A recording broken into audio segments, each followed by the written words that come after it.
তো মিত্র, শ্রী চৈতন্য মহাপ্রভু অন্তর্ধান রহস্য, হ্যাঁ, এই ব্যাপারটা খুবই মানে রহস্যাবৃত ব্যাপার, একটা রহস্যময় ব্যাপার হয়ে রয়ে গেছে। ঠিক আছে, অনেকেই লিখেছে মহাপ্রভুর জীবনী এবং অন্তর্ধান রহস্যের উপর পর্যন্ত অনেকে লিখেছে, কিন্তু আমরা মানব কাকে?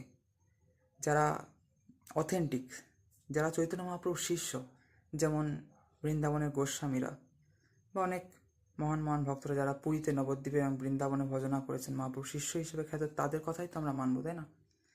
যাই হোক, সেখান থেকে জানা যায় যে পুরীর টোটা গোপীনাথ, পুরীর জগন্নাথ মন্দির এবং পুরীর সমুদ্র তীর, এই তিন জায়গা থেকেই মহাপ্রভু কিন্তু অপ্রকট হয়ে গিয়েছেন, যেটা আমরা চৈতন্য চৈতামৃত, চৈতন্য ভাগবত, চৈতন্য মঙ্গল ইত্যাদি জায়গায় আমরা পাই। ঠিক আছে, তো এই তিন জায়গার ভক্তরাই টোটা গোপীনাথ মন্দিরে, জগন্নাথ মন্দির এবং পুরীর সমুদ্র থেকে, পুরীর সমুদ্রের বীচ, সমুদ্রের সৈকত থেকে পুরীর সমুদ্রের দিকে চলে যেতে দেখেছেন মহাপ্রভুকে।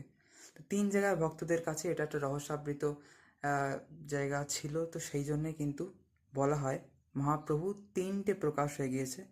এক, মহাপ্রভু তিন হয়ে জগন্নাথ দেবের সাথে মিলে গিয়েছে, টোটা গোপীনাথের সাথে মিলে গিয়েছে। এই দুই মন্দিরে আমাদের চার ধামের এক ধাম, ভারতের চার ধামের এক ধাম পূর্বধাম হচ্ছে পুরীধাম। সেই পুরীধামে জগন্নাথের সাথে টোটা গোপীনাথ মন্দির, টোটা গোপীনাথের সাথে, এবং এই যে বঙ্গোপসাগর, পুরীর সমুদ্র সৈকত থেকে সমুদ্রে মিশে গিয়েছেন।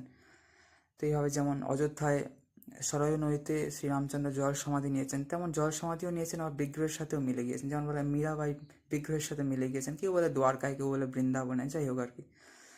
তো সব তথ্য তো সবসময় আর মানে যথাযথ থাকে না, এডিট হয়, কিছু বিকৃত হয়। যাই হোক বন্ধুরা, সবাই খুব ভালো থাকবেন। সবাইকে বন্ধুরা হরে কৃষ্ণ, রাধে রাধে, নিতাই গৌর সীতানাথ প্রেমানন্দে, হরি হরি বল। জয় শ্রী পার্বতী মহাদেব কি জয়।